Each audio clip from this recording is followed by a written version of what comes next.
Good morning, dear students. As yesterday we have discussed about some important compounds of addition polymerization, in which we have discussed some polyolefins and some polyhaloolefins.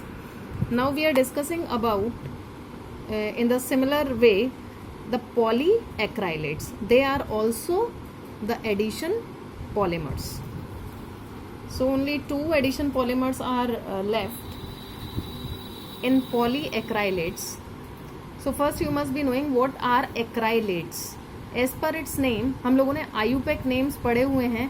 8 word का use हम कहाँ करते हैं? 8 का मतलब होता है ester के लिए हम बात करते हैं. तो यहाँ पर हम देख रहे हैं कि एक्राइलेट्स किस मोनोमर यूनिट से बने हुए हैं. जिस मोनोमर यूनिट से बने हैं वो डेराइव किया गया है एक्राइलिक एसिड से. 8 यानी एस्टर, और एस्टर आपको पता है, वी ऑल आर फेमिलियर कि एस्टर बनते हैं एसिड और अल्कोहल के कॉम्बिनेशन से. So the basic acid in this case is acrylic acid. Acrylic acid का फॉर्मूला क्या है? CS2 double bond CH COOH.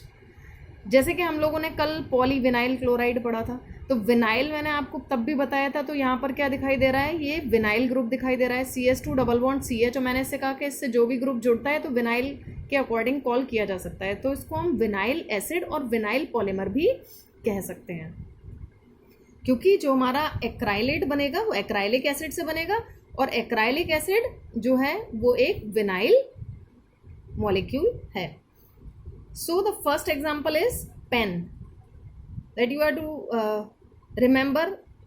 Pen का मतलब क्या है? Poly acrylonitrile. पॉली एक्राइलोनाइट्राइल यानी मुझे यहाँ पर क्या लेना है? एक्राइलिक एसिड का डेरिवेटिव है, और हम बात करें नाइट्राइल की. नाइट्राइल हम जानते हैं कौन सा ग्रुप होता है? CN ग्रुप होता है. तो यानी इसमें CS2 डबल बॉन्ड CH में COOH की जगह आप क्या लगा दोगे? CN लगा दोगे. तो आपका क्या बन जाएगा? Acrylo nitrile. Poly acrylo nitrile है तो मोनोमर यूनिट कौन होनी चाहिए? Acrylo nitrile. या फिर हम इसको क्या दूसरे नाम से बुला सकते हैं? Vinyl cyanide. क्योंकि ये ग्रुप क्या है? पहले भी मैंने आपको बताया, यहाँ पर कुछ भी जुड़ा हुआ हो ये विनाइल कहलाता है. अब ग्रुप का नाम ले लोगे आप, दैट इज साइनाइड और नाइट्राइल. तो इसको हम एक्राइलो नाइट्राइल के नाम से जानते हैं, विनाइल साइनाइड के नाम से भी जानते हैं. The another name for this is orlon. इसका अलग दूसरा पॉपुलर नेम क्या है? ऑरलोन है. तो एग्जाम में आपको किसी भी नाम से पूछा जा सकता है, पेन, ऑरलोन और पॉली एक्राइलो नाइट्राइल और विनाइल साइनाइड का पॉलीमर बताइए. तो in all the cases you have to write down the PAN. So when it is being heated in presence of ferrous sulfate and water, H2O2, hydrogen peroxide, it would be converted into polyacrylonitrile. जैसे हम लोगों ने कल समझा था, बिल्कुल उसी तरीके से पॉलीमराइजेशन प्रोसेस होगा. क्योंकि ये एडिशन पॉलीमर है तो बॉन्ड टूटेगा. यहाँ से बॉन्ड टूटने का मतलब क्या होता है? एक बॉन्ड बनता है 2 इलेक्ट्रॉन्स से और दोनों की शेयरिंग होती है. तो यहाँ पर एक वैलेंसी फ्री हो जाएगी, यहाँ पर भी एक वैलेंसी फ्री हो जाएगी.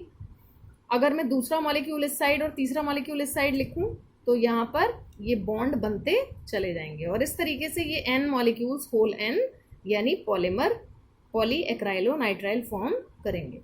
Now let's see about the properties of poly acrylonitrile. Properties क्या है? मैंने आपको बताया ऑरलोन के नाम से भी जाना जाता है, इसको हम कॉमनली एक्राइलिन के नाम से भी जानते हैं. नेचर में कैसा है? It is quite hard and fibrous with high melting point. That is fibrous in nature, यानी फाइबर्स की कैटेगरी में हम इसको रख सकते हैं. वहाँ एग्जाम्पल्स में इसको दे सकते हैं. These fibres have good resistance to stains, chemicals, insects and fungi. यानी इन सब के लिए रेजिस्टेंट है. तो इसका यूज हम कहाँ पर कर सकते हैं? In the manufacture of synthetic fibres and synthetic carpets.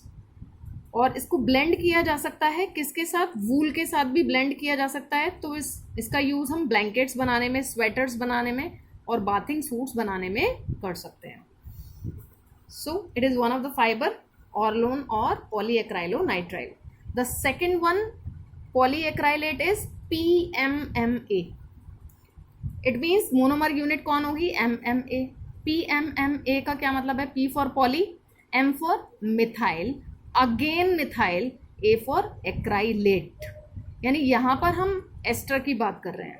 Acrylic acid से हमने क्या बना दिया, एक्राइलिक एस्टर बना दिया, एक्राइलेट बना दिया। तो पॉली मिथाइल मिथाइल एक्राइलेट। तो हम यहाँ देखते हैं कि स्ट्रक्चर हमें कैसे बनाना है, इसका कैसे याद रखना है कि मिथाइल एक्राइलेट क्या होता है, हमें किससे बनाना है, methyl methyl acrylate. Okay, so acrylic acid का फॉर्मूला क्या था, acrylic acid was having the formula as, इस तरीके से सीखते हैं, CH2 double bond CH COOH। हमने नाम क्या कहा, methyl methyl acrylate, this is acrylic acid. Methyl acrylate means ester, तो इसका मतलब क्या है, इस H को रिप्लेस अगर हम कर देंगे तभी हमारे पास एस्टर आ जाएगा। इस H को हमने रिप्लेस किससे कर दिया, मिथाइल ग्रुप से, तो ये क्या बन गया, मिथाइल एक्राइलेट। लेकिन हमारा नाम क्या है, मिथाइल मिथाइल एक्राइलेट, यानी इस H को भी आपने किससे रिप्लेस किया, मिथाइल ग्रुप से रिप्लेस किया, तो आपका क्या बन जाएगा, मिथाइल मिथाइल एक्राइलेट। जिस तरीके से हम CH3COOH से अगर मान लीजिए मुझे मिथाइल एसीटेट लिखना है तो मुझे क्या करना होता है, H को रिप्लेस करती हूँ मैं मिथाइल से तो मिथाइल एसीटेट बन जाता है, ठीक है। अब यहाँ पर भी मुझे क्या बनाना था, मिथाइल एक्राइलेट, तो अगर मुझे मिथाइल एक्राइलेट बनाना है तो H हटाऊंगी, मिथाइल लगाऊंगी तो मिथाइल एक्राइलेट बन जाएगा। But what I want is methyl methyl acrylate, तो ये डाइमिथाइल एक्राइलेट तो हो नहीं सकता, 2 H थोड़े ना है यहाँ पर, तो हम इससे लगे हुए कार्बन से H हटाएंगे और मिथाइल यहाँ पर प्लेस करेंगे, तो that would be methyl methyl acrylate. यहाँ 2 बार मिथाइल आएगा। सो N मॉलिक्यूल्स हमें किसके लेने हैं, मिथाइल मिथाइल एक्राइलेट के लेने हैं, और जिससे क्या बनाना है, poly methyl methyl acrylate. It means again addition में हमेशा यही होगा, बॉन्ड टूटेगा, 2 वैलेंसी फ्री होंगी। अब 2 वैलेंसी जो फ्री होंगी उससे क्या होता चला जाएगा, अगला मॉलिक्यूल जुड़ता चला जाएगा। इसी में का दूसरा मॉलिक्यूल ले लेंगे, अगर मान लीजिए 2 मॉलिक्यूल्स मैंने ले लिए तो उसमें भी डबल बॉन्ड टूटेगा, और डबल बॉन्ड टूटकर एक कार्बन से दूसरा कार्बन बॉन्ड से जुड़ जाएगा, और अगला फिर इस तरीके से जुड़ता जाएगा। तो इसको मैं इस तरीके से भी लिख सकती हूँ, CH2 single bond C। Now इस वाले कार्बन पे वैलेंसी फ्री हो रही है ना, तो वो मुझे फ्री दिखानी है दूसरे एंड से जोड़ते हुए, तो इस COOCH3 को मैंने नीचे लिख लिया है। So like this it will form the polymer. Now इसके डिफरेंट कमर्शियल नेम्स भी हैं जिनके नाम से एग्जाम्स में आपसे पूछा जाता है, दैट आर ल्यूसाइड्स, एक्राइलाइट, उसको एक्राइलेन कहते थे हम पेन को, इसको एक्राइलाइट कहते हैं, इसको हम प्लेक्सी ग्लास भी कहते हैं, और पर्सपेक्स के नाम से भी पूछा जाता है। Tell the monomer of Perspex polymer, तो वहाँ पर आपको क्या देना है, poly methyl methyl acrylate. Basically आपसे मोनोमर यूनिट्स पूछे जाते हैं और उनकी स्ट्रक्चर पूछी जाती है, तो मोनोमर यूनिट आप इनके जो इंपॉर्टेंट नेम्स हैं, जो वेल नोन कमर्शियल नेम्स हैं, उनको याद रखेंगे। Now the properties, again it would be hard, transparent polymer, resistant to, यहाँ ध्यान रखना है, लाइट के लिए, हियरिंग के लिए और एजिंग के लिए रेजिस्टेंट होते हैं, इसलिए इनका यूज़ हम अनब्रेकेबल लाइट्स को बनाने में करते हैं, eye lenses, plastic jewellery and aircraft windows बनाने में करते हैं, because they are unbreakable in nature. So uses के थ्रू भी आपसे पूछा जा सकता है कि आई लेंसेज में हम किस पॉलीमर का यूज करते हैं। Then you are also to write PMMA, last year pre board examination में क्वेश्चन था, so that you are to remember. इनके यूजेस पे ध्यान देना है, थ्योरेटिकल चैप्टर है, थोड़ी सी थ्योरी ध्यान में रखनी है। So that is all about the addition polymerisation. हम लोग कल बात कर रहे थे क्लासिफिकेशन बेस्ड ऑन मैकेनिज्म, तो पहला हमने मैकेनिज्म पढ़ लिया एडिशन के लिए, दूसरा कंडेंसेशन पॉलीमराइजेशन और स्टेप ग्रोथ पॉलीमराइजेशन। तो ये हमें देखना है। कंडेंसेशन पॉलीमराइजेशन में बेसिकली हमने कंडेंसेशन पॉलीमर्स को देखा था, क्या होता है कि जब 2 मोनोमर यूनिट जिन पर बाय फंक्शनल ग्रुप्स लगे होते हैं वो स्टेप वाइज एक दूसरे के साथ कंडेंस करते चले जाते हैं, तो उसको हम स्टेप ग्रोथ पॉलीमराइजेशन या कंडेंसेशन पॉलीमराइजेशन कहते हैं, जहाँ पर एलिमिनेट करते हैं हम स्मॉल ग्रुप्स को, जैसे अमोनिया, वाटर या alcohol. So if both the reactants are bifunctional, then they undergo a series of condensation in a stepwise manner with a loss of simple molecules like water, alcohol and ammonia. इसकी mechanism को हम examples के through ही देखेंगे, अलग से नहीं देख रहे हैं। So we'll see the examples. पहले डेफिनेशन देख लेते हैं कि आपका स्टेप वाइज किस तरीके से स्टेप ग्रोथ पॉलीमर बनते हैं, as polymers form in a stepwise manner, तो इनको हम स्टेप ग्रोथ पॉलीमर भी कहते हैं। लेट्स सी द एग्जाम्पल्स को ध्यान से देखेंगे यहाँ पर। इम्पॉर्टेंट कंडेंसेशन पॉलीमर्स, तो we will study two categories, polyesters and polyamides. Esters जानते हैं ग्रुप क्या होता है, COOR ग्रुप होता है, ठीक है। द फर्स्ट मेंबर इज टेरेलीन और डेक्रोन, दोनों का नाम आप फेमिलियर होंगे नाम से। टेरेलीन इज अ फाइबर, फैब्रिक आता है इसका, ठीक है। सो टेरेलीन कैसे बनता है, एस्टर है तो एसिड और एल्कोहल के कॉम्बिनेशन से ही बनेगा। लेकिन यहाँ पर हम बात कर रहे थे स्टेप ग्रोथ पॉलीमराइजेशन में हमारे दोनों मोनोमर यूनिट बाय फंक्शनल होने चाहिए, यानी मोनोमर यूनिट में दो फंक्शनल ग्रुप होने चाहिए। क्यों? क्योंकि अगर एक ही फंक्शनल ग्रुप होगा, जैसे कि मैं बात करी थी एसिटिक एसिड और इथाइल एल्कोहल के बारे में, तो इन दोनों के कॉम्बिनेशन से अगर मैं कोई रिएक्शन देखती हूँ तो मेरी रिएक्शन एक ही स्टेप में खत्म हो जाएगी और मोनो एस्टर फॉर्म होगा, ठीक है। यहाँ पर क्या फॉर्म हो जाने वाला है, वाटर एलिमिनेट हो जाएगा और इथाइल एसिटेट बन जाएगा, CH3COO C2H5 बन जाएगा जैसे कि देख पा रहे हो, और वाटर एलिमिनेट हो जाएगा, OH इधर से जाएगा, H इधर से जाएगा और आपका वाटर एलिमिनेट हो जाएगा। इसी तरीके से अगर मैं कोई डाई एल्कोहल ले लूँ, यानी इथाइलिन ग्लाइकॉल ले लूँ और एक एसिड मॉलिक्यूल ले लूँ जिसमें एक ही फंक्शनल ग्रुप है, तो मेरा जो बनेगा एस्टर वो एक डाई एस्टर बनेगा, रिएक्शन वहीं रुक जाएगी। लेकिन मुझे क्या बनाना है, पॉली एस्टर बनाना है। पॉली एस्टर बनाना है इट मीन्स दोनों मोनोमर यूनिट पे बाय फंक्शनल ग्रुप्स होने चाहिए। तो यहाँ हमें मोनोमर यूनिट याद रखनी है, इथाइलिन ग्लाइकॉल। इथाइलिन ग्लाइकॉल क्या होता है, इथेन 1,2 डाइऑल। इथेन का मतलब 2 कार्बन एटम और दोनों कार्बन एटम पे डाइऑल, ऑल हम लोगों ने IUPAC नेम पढ़े हुए हैं, रिमेंबर इट। ऑल का मतलब होता है एल्कोहलिक ग्रुप, तो उन दोनों कार्बन पर एक एक alcohol group. So CH2OH single bond CH2OH, that is the formula of ethylene glycol.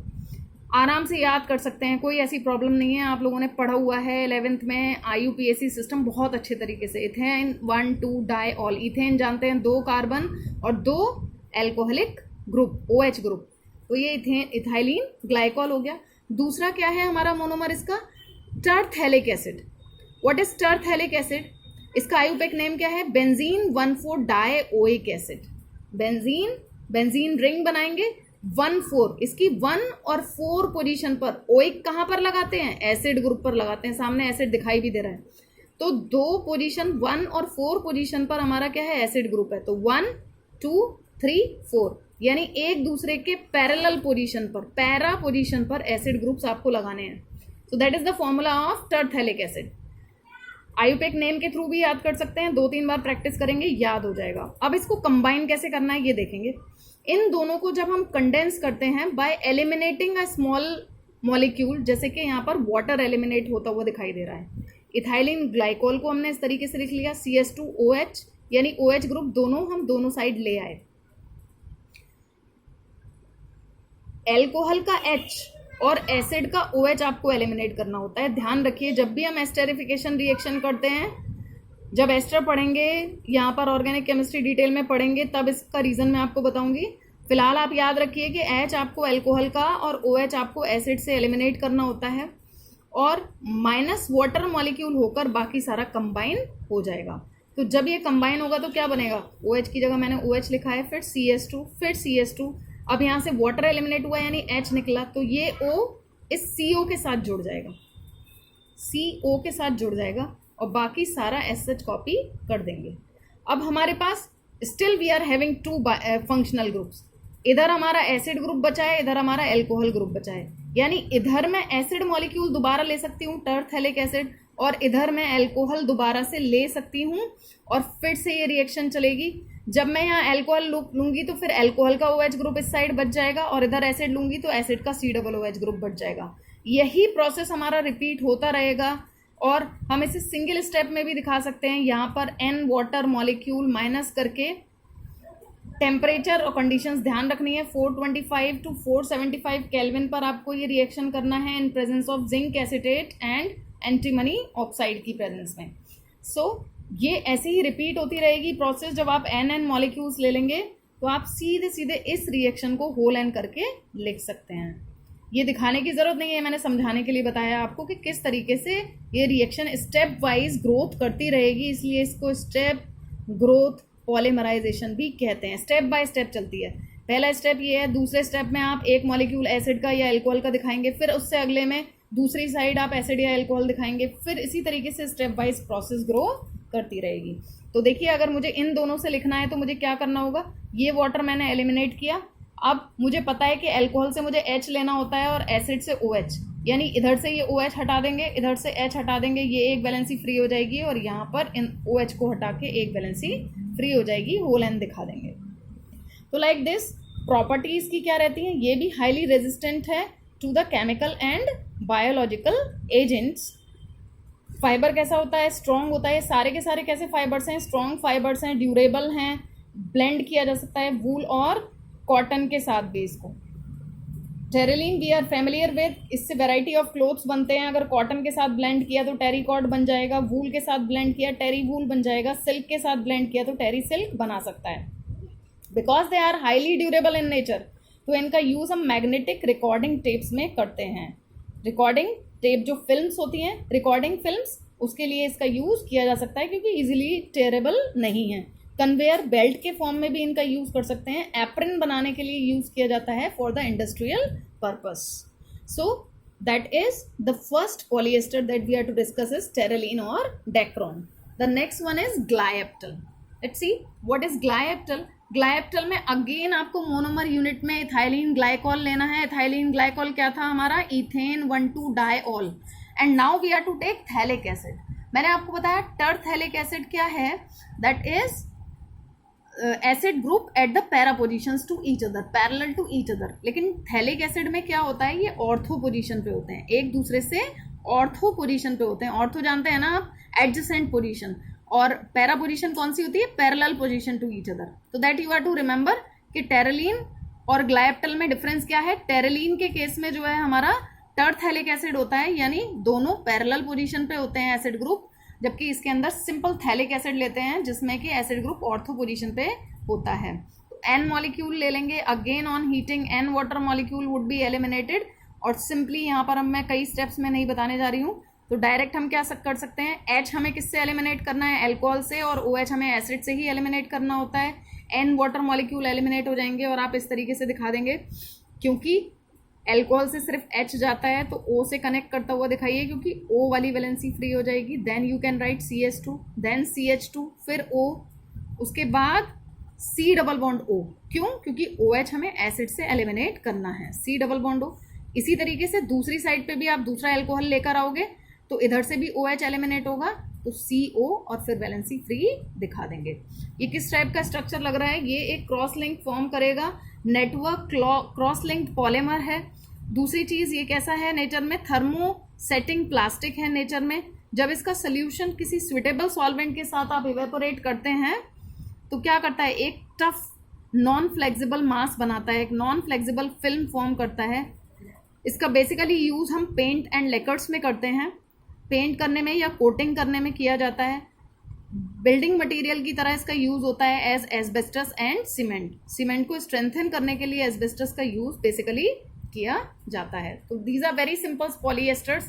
Terylene याद हो गया या फिर ग्लाइएप्टल याद हो गया तो अपने आप टेरेलिन याद हो जाएगा। मोनोमर यूनिट सेम है, the difference is of phthalic and terephthalic acid.